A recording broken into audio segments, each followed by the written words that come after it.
Nagaa isiniif haa ta'u akkam jirtu fayyaa keessanii hordoftoota yuutuubii chaanaalii koo ani Dooktor Caalan jedhama. Yuutuubii kanarratti barnoota fayyaati kanan isin barsiisu jechuudha.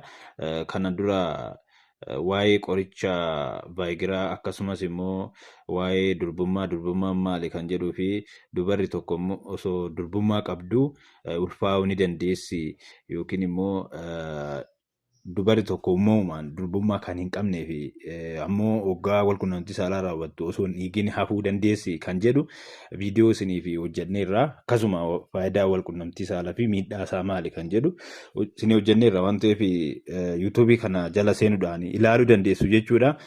Barnoonni fayyaa nuti har'a waliin ilaallu walqunnamtii saalaa irra turuu fi maal gochuu qabnu yookiin wantoota walqunnamtii saalaa irra turuuf nuti gochuu qabnu jalqaba gochuu qabnu maal kan jedhudha kan waliin ilaallu jechuudha. Yeroo baay'ee jaalalleewwan yookiin abbaa warraa fi haati warraa gaa'ela isaanii diiganiiru jechuudha. Sababa fedhii walii bahuu dadhabuudhaan sababa dhiirri tokko walqunnamtii saalaa irra turuu dadhabuu dhiisuudhaan yookiin immoo dubarri tokko fedhii nama sanii dhabuurraan kan ka'e gaa'elli yookiin immoo jaalalleewwan lamaan adda bahu jechuudha.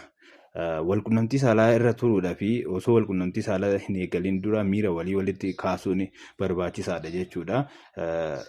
Jaalalleewwan lamaan yookiin abbaa manaa fi haati manaa gara siree deemiidhaan dura siree irra deemanii walqunnamtii saalaatti galuun dura wantoota gochuu qaban miira walii walitti kaasuu wantoota godhachuu qaban akka wal dhungachuu akkasumas immoo qaamota fedhii walii kaasuu danda'an bakkee sukkuumamuu qaban wantoota tuqamuu qaban wantoota sassanii gochuun barbaachisaadha jechuudha. Inni kan biraa qaamota miiraa walqunnamtii saalaa sirriitti sukkuumuudha.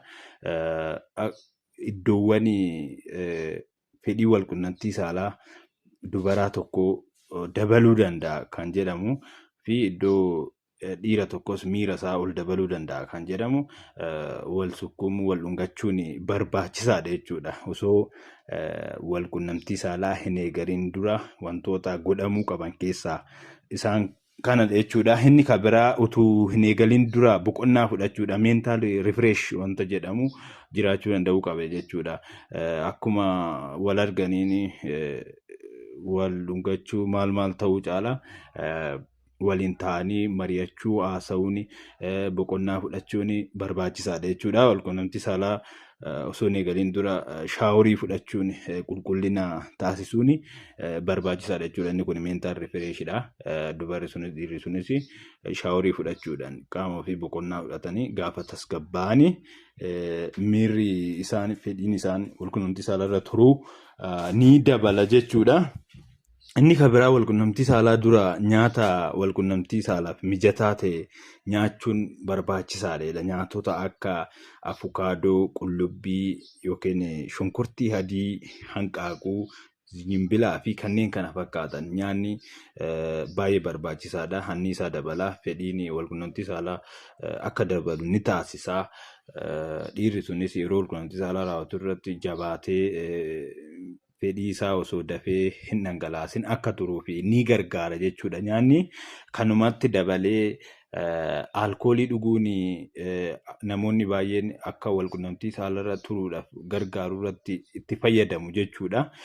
Alkoolii fayyadamuun walqunnamtii saalaa irra turuudhaaf gargaaruu danda'a, garuu miidhaa mataa isaa qaba jechuudha. Kanaaf fayyaa wal qabatee yeroo walqunnamtii saalaa raawwatan walqunnamtii saalaa irra turuudhaaf dhiirri alkoolii garaagaraa dhuguun hin gorfamu jechuudha. Miidhaa biraatiif saaxiluu danda'a waan ta'eef alkoolii fayyadamuun seera maleedha jechuudha. Akkasumas qorichoota as jalqaba hin jenne qorichoota garaagaraa fayyadamuun baay'ee dhiibbaa mataa isaa qaba jechuudha. Qoricha vaayigiraa keessattuu Itoophiyaa keessatti dargaggoonni baay'inaan kan fayyadamaa jiranidha jechuudha.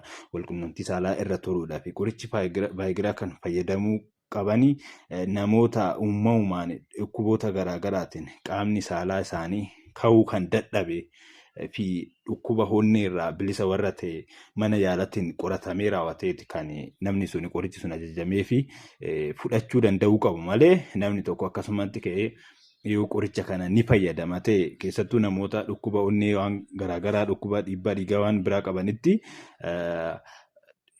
balaa biraatiif saaxiluu danda'a jechuudha. Aga lubbuu isaanii dhabuu irratti geessisuu danda'a jechuudha qorichi kun. Kanaaf osoo namni tokko mana yaalatiin hin qoratamiin qoricha Vaayigiraa fayyadamuun yookiin immoo qoricha walqunnamtii saalaa kaasu kiniina san bitatanii liqimsuun yakkadha jechuudha. Nama sanirree baay'ee miidhuu danda'a waan ta'eef. Inni kabiraa akkuma dura jennee shaaworii fudhachuun baay'ee barbaachisaadha. Boqonnaa sammuu gochuun baay'ee barbaachisaadha. Inni kun walqunnamtii saalaa dura wantoota godhamuu qabanidha. Yeroo walqunnamtii saalaa raawwachaa jiranittis akka walqunnamtii saalaa sana irra turanii fi wantoonni godhamuu qaban ni jiran jechuudha. Isaan keessaa yeroo walqunnamtii saalaa raawwannu sanitti yaada keenya yookiin xiyyeeffannoo keenya fedhiidhuma walqunnamtii saalaa sana irra gochuu danda'uu hin qabnu jechuudha. Yoon jedhu walqunnamtii saalaa raawwachaa jirra yoo ta'e yaadan waan biraa yaadaa yeroo raawwanne ta'e akka irra turruuf nu gargaara jedha jechuudha saayinsiin.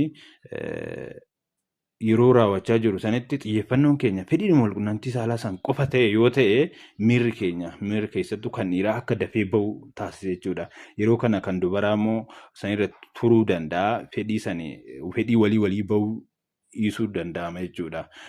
Kanaaf yaada keenya fedhii walqunnamtii saalaa irraa kaasnee waan biraa yaadaa yeroo raawwanne ta'e akka irra turruuf nu gargaara jechuudha. Inni kan biraa immoo yeroo walqunnamtii saalaa raawwannutti poozishinii yookiin istaayilii itti walqunnamtii saalaa raawwannu san jijjiiruunis baay'ee murteessaadha.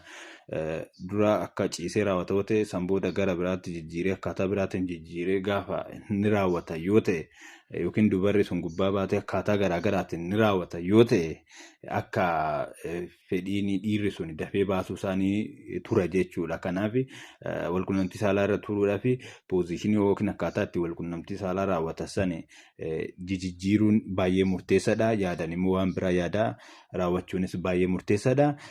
Inni kan biraa gidduuttis raawwatamaa yeroo jiranittis ta'e akkuma raawwatanii xumuraniinis shaaworii fudhatanii walitti deebi'uun akka fedhii sun dafee deebi'uuf ni taasisa jechuudha. Kanaaf wantoota kana gochuu danda'uu qabna malee qorichoota adda addaa fayyadamuun barbaachisaa miti jechuudha. Kanaaf qorichoonni negatiiv imbaaktiidha baay'ee nama miidhanii isa kana xiyyeeffannoodhaan jala sirriitti isinitti himuu barbaanna jechuudha. Qorichoota adda addaa fedhii walqunnamtii saalaa kaasuuf warreen fayyadamaniif keessattuu namni baay'een sababa kanaan lubbuu isaa dhabaa jira jechuudha. Dhukkubbii biraaf osoo saaxiliin haga lubbuu isaa dhabuutti geessisa jechuudha. Namoota dhukkuba garaagaraa dhukkuboonni qabaniif miidhaa adda addaa waan geessisuuf kanaaf barnoonni nuti har'a waliin ilaallu isa kanadha. Namni baay'een karaa koomentiitiin waan kana waan nu gaafattanii fi kan nuti isiniif qopheessine waan kana wal qabatee viidiyoo biraallee baay'ee waan hojjennuu fi yuutuubii kan keenya sabiskiraayib godhaadha. Viidiyoowwan biraa kan hojjenne baay'een ni jira. Dhaggeeffadhaadha, guutuusaa dhaggeeffadhaadha. Wantoota immoo dhukkuboota biroo waan walqunnamtii saalaatiin alattis kanaaf dhukkuboota biroo irratti kan hojjennu ta'a. Isa irrattis namni tokko dhuunfaadhaan gorsa barbaadu yoo ta'e karaa keessatti nu dubbisuu danda'a. Karaa kanaanis koomentiidhaan kaa'ee akka nuti irraa dubbannuu fi gochuu danda'a jechuudha. Galatoomadha. Fayyaa ta'a.